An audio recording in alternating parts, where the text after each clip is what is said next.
Howdy folks, Todd here with Great Escape Farms. I am standing in front of a Flying Dragon Trifolate orange tree.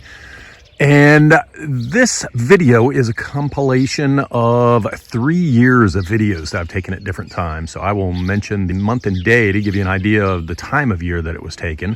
And it doesn't really matter which year it is, because for the most part, it's all going to be the same, except this year, 2023, we had a very early spring and actually a warm winter as well, and this budded and leafed out, and then we had a late freeze that went all the way down to 25 degrees. I'll talk about that a little bit more later in the video. So that's why you'll see a lot of brown spots on it, but it has done fine, recovered well.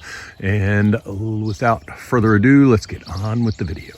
Also, be sure to check out, in the next couple of days, we should be putting out a video on how to harvest the seeds from Flying Dragon Trifolate Orange, how to stratify the seeds, and how to grow them out to include a 1-year update. So that should be coming later this week.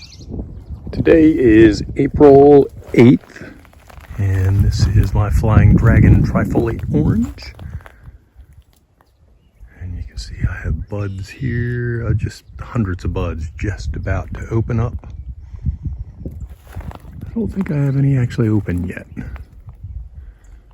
I'll have to take another video when that happens, but wanted to catch this right now before they open. And today is April 14th, and the buds have opened, or have been open for a while. Like that one's just about ready to drop all its buds. And what I found is that some of these didn't even open up, like that one. And if I no, that one's not too bad, but a couple of them, if I touch them, they fall right off.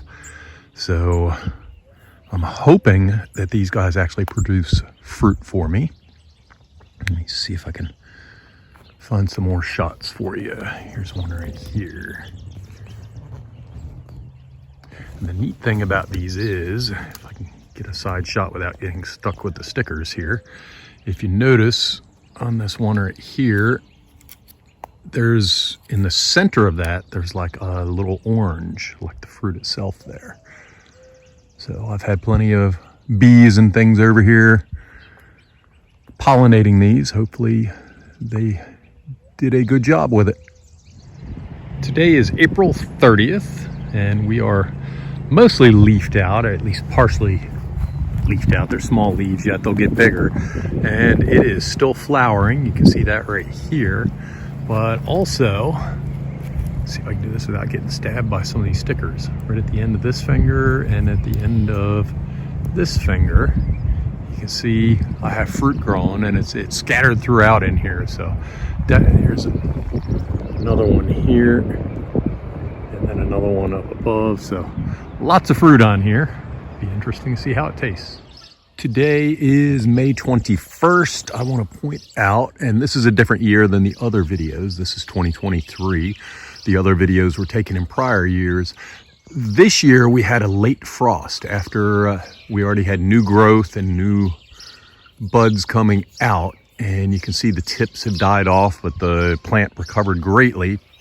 And we had a lot of blooms before and during the freeze.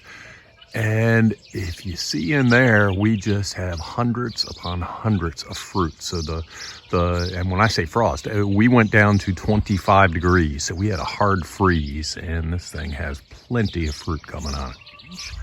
And I have several oranges on here. You can see one there, one there. I have another one up there, and I'm pretty sure on the backside there's a couple. So I have a handful of them out there. They're not quite as big as other oranges, and I'm being very, very careful with this because it has some killer thorns on this thing, and actually that's very small compared to some of them that are on here. You can see that's probably an inch and a half right there, that thorn. And they are, for the most part, ripe. So what I'm looking for is complete yellow here. And